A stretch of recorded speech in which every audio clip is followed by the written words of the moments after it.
Hello, everyone, and welcome back to the Common Sense Crypto channel. As with you always, this is Rich doing another video today on XRP. So I hope you're all having a wonderful day today, wherever you are in this great world. We're going to talk about XRP. And I got to start with this from Digital Asset Investor. The CME group is starting to say the quiet part out loud. This matters. Lock in. CME Group is the world's leading derivatives marketplace, and this is what they're saying. For ETH and Solana, there is no limit to coin supply. While for XRP, 100 billion tokens were pre-mined, of which 38 billion are still held in escrow, with up to 12 billion available for release each year. This gives the Ethereum, Solana, and XRP Ledger blockchains much lower trading costs than the Bitcoin blockchain. And they can process transactions much more quickly at around 1 to 5 minutes for Ethereum, approximately 5 seconds for Solana, and 4 seconds for the XRP Ledger. That makes processing transactions 400 to 500 times faster than for Bitcoin, and perhaps 30 to 40 times faster than with ETH. Then they go on to talk about energy intensive, proof of work, and so on. But they also said this: generational wealth coming, says Riz. What is clear is that the crypto world matures and formal legal frameworks are beginning to form governing the crypto space. There is a potential for diversification away from Bitcoin and towards crypto assets like ETH, Solana, and XRP that have more explicit use cases than Bitcoin. What have I been telling you? They're all starting to look past Bitcoin now. And remember this clip coming from Jenny Johnson over there at Franklin Templeton? Well, Franklin Templeton is going to be at Ripple Swell this year. And this is what she said about Bitcoin. Now, people only ever watch the beginning of this clip, but she also talks about how disruptive these cryptocurrencies are going to be in multiple industries. Take a listen. Bitcoin is the greatest distraction from the greatest disruption that is coming to financial services. I think AI is probably the other big disruption there, but and there's so much noise around a lot of things like FTX and others. But if you bring the technology down to its core value, it does three things. One is it allows a payment mechanism. Number two, it allows smart contracts to be programmed into the token. And three, because it's a general ledger, it has a source of truth. So whoever has that token, all rights in that token are granted to that person. So if I sell it to Frank, I don't have to go through a third party to do it. Frank gets it, and Frank gets all the rights. So my favorite example is Rihanna, who came out with, right before the Super Bowl, and I know she's just testing the market in this, 300 NFTs, each one worth 0.00033% royalties on one of her biggest songs. Well, why can she do that? She can do it because when Spotify plays a Rihanna song, it can capture, the smart contract executes and says, I owe royalties here. And so nobody has to be involved in it. And it can take the fractional payment and go to, because Frank's a big Rihanna fan, so it goes to his account, and he owns a couple of those. And he's paid, right? So now think about any way in which you have revenue streams or royalty streams that you can now start to fractionalize that or democratize that, and think about how that is an uncorrelated asset to all the traditional assets. So other examples is, I think that athletes are they'll sign a big contract, they'll say to their fans, I'm going to sell off, tokens worth 10% of my future revenue stream, I'm going to, 100,000 tokens, and boom, the fans are going to probably pay a premium for it. So it will be a way, and if you think about it, it's just securitization done on steroids. And it's merely that this technology is enabling it, and it's also enabling other very interesting companies that will disrupt some of the traditional business models that we have today. Crypto and blockchain is going to disrupt so many different industries. And Bitcoin was always just a distraction. That's what they want everybody looking at. They don't want you investing in XRP, XLM, XDC, and so on. They want you sinking your money into Bitcoin and not paying attention. And the reason I wanted to show you that entire clip is because most people only watch the beginning where she says Bitcoin is the greatest distraction from the greatest disruption that's coming to financial services. And I got to remind you that Franklin Templeton also has a Bitcoin ETF as well.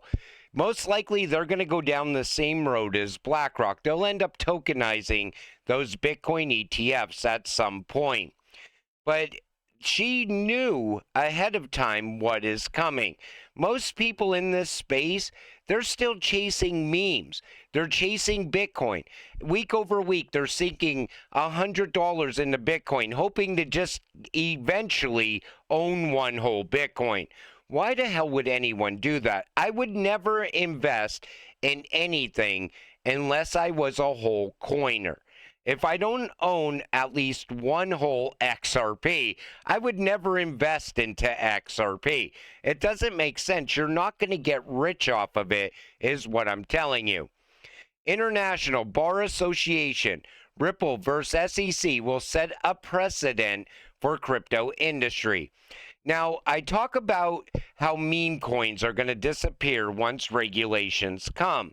But new cryptocurrencies will still be coming out. I mean, we're going to see new cryptocurrencies in the future. But instead of going through the Howey test, most likely they will end up going through the Ripple test. That's why that entire case was so important. Not only did it vet Ripple to be an XRP, for it to be utilized inside the United States strategically, because I think that's the direction this is going in. But it also set a precedent for any other cryptocurrency that's created in the future. It's absolutely game-changing. Will Ripple power the digital dollar? XRP Army thinks so. I mean, think about it. If you look back to 2017, 2018, 19, and 20, Ripple was meeting with President Trump back then. They were talking about a digital dollar back then. Even with the stimulus, they were going to pay that out in digital dollars. And then we got 4 years of Biden, and nothing happened. It was like a crackdown on crypto, and they wanted to just crush this entire industry and hold innovation back. Then Ripple met with the president before he even became president in 2024 in the summer. You know, they were already positioning RLUSD to become the US digital dollar. I think we're going to have multiple stable coins, but I think RLUSD is going to be one that really rises up and becomes prominent in the United States. But XRP is going to play a very important role, strategic role. It's going to move the U.S. digital dollar from the United States to the UK, to the EU, wherever it has to go around the world. Third world countries will have access to U.S. digital dollars. That's what they really want. It's going to level the entire playing field. And that's where I think this is going. But it's still going to take a little bit of time to get there. But the fact that they're now calling for a digital dollar and saying the words digital dollar on the mainstream media news, you know this is coming in the short term. President Trump says the U.S. will boom in 5 or 6 months from now. Take a listen. Wait till you see the boom that this country goes through in 5 or 6 months from now with all of the things that are happening. Car plants are getting ready to start built. Mm-hmm. They're going to be built by record numbers. The AI stuff is crazy, what's going on there. Billions and billions, trillions of dollars is being, and it's all going to start very shortly now. It's amazing. We've taken in almost $17 trillion of investments in this country. And when you see what happens, we're going to have a successful country like I think we've never had before. So 5 or 6 months from now. Now, what would be happening 5 or 6 months from now? Well, we already would have alt season happening. I think that will turn into a utility run over time. I'm not expecting the big pullbacks like we've seen in the past. And maybe that will coincide with this massive boom that the president's calling for in 5 to 6 months from now. But before that happens, I think there's going to be a period of hardship. I still think we're going to see bank consolidations. Who knows if the Fed's going to cut rates? So far, he's been leaving rates unchanged. They're not even expecting a rate cut at all in August and hoping for one in September. We have to wait and see where this goes from here. Asian countries rush to catch up with Trump in stablecoin regulation. So South Korea, Hong Kong, and others are racing to create local stablecoin frameworks. What have I been telling you? Once the U.S. starts accelerating on things, the rest of the world will accelerate also. That's why I said the timelines for 2030, that has changed, and it's going to continue to change. Everything that's significant is most likely going to happen over the course of the next 24 months. We already have the digital euro possibly coming in October. I think the UK is most likely going to go in the path of a stable coin. They have mixed feelings about CBDC and stable coins right now. Russia, China, and the BRICS, they want to create their own currencies as well. So much is going to happen in such a short period of time. And it's hard to tell how quick this is going to happen, but I do know one thing. It's going to happen way before 2030. This comes from Wrath of Common. Ripple's OCC banking license application is now available. Volume 1 is the public release. The application provides some clues about Ripple's intentions and structure to consider. First, and maybe obviously, Ripple is applying to charter a limited purpose OCC regulated national trust bank. It would enable custody of RLUSD reserves and operating regulated infrastructure for tokenized finance and future Fed access. So it won't be retail. The CRA says it doesn't apply to national banks that don't engage in any lending or deposit-taking activities and whose biz consist exclusively of fiduciary activities. No deposits or lending. Strictly B2B banking and infrastructure. Probably obvious. It won't be for us. The trust bank is explicitly built for RLUSD. Notice no mention of XRP here. Conjecture. It behooves Ripple to distance XRP from the bank's regulatory application to avoid conflating an OCC-supervised trust bank with the token at this point.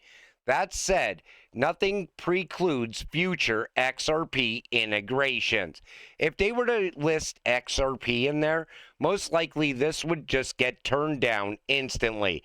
Like I've been telling you this entire time, RLUSD opens doors that XRP can't open yet. Those doors will later be opened for XRP as well. This is interesting because it means Ripple Labs owns the bank, issuing their own private stock to executives. Also interesting that it is confidential. A friend remarked that this is common for businesses interested in an IPO. So maybe that IPO is coming in 2026. I even think the IPO could bring a lot of value to XRP as well. Blackrock and Ripple are the same company. 90% don't get it, but the facts are obvious. I analyzed all the leaked documents and was shocked. Now, when it comes to Ripple and Blackrock, they're not the same company, but they have the same agenda because they work for the same people. the elites. Ripple gained access to some places that a normal crypto company should never have access to. Think about it. Brad is sitting down with the head of the IMF, sitting down with the head of the ECB, the BIS. I mean, every time there's a table where they're discussing cross-border payments, Brad gets a seat at that table.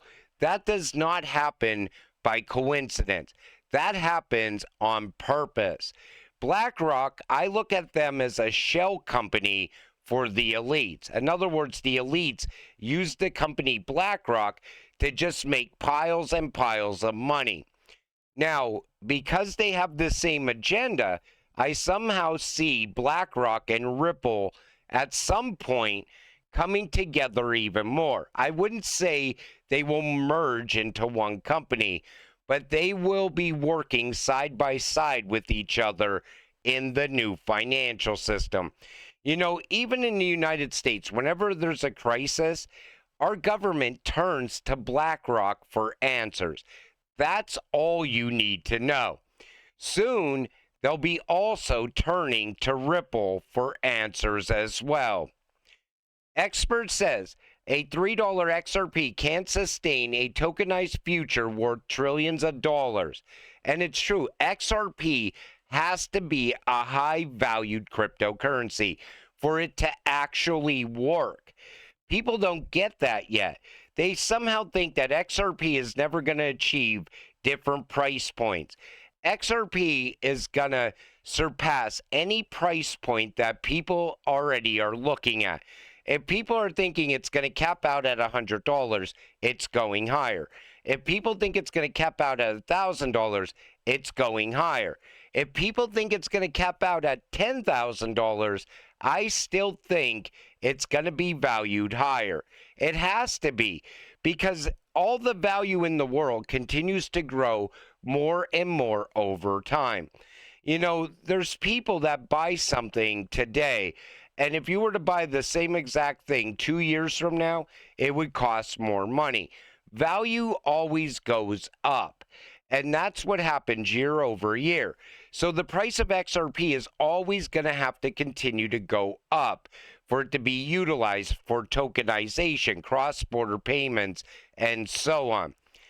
What I'm telling you is, this is a cryptocurrency that's not only going to give you financial freedom, but it can also give you generational wealth, as long as you're willing to hold it long enough and you don't get shaken out every time a dip shows up in crypto. But until it all happens, stay patient, stay positive, and let's get rich together. With that said, I'm going to wrap up this video. I want to thank you all for watching. I appreciate all of you. I'll see you in the next one. Have a great night.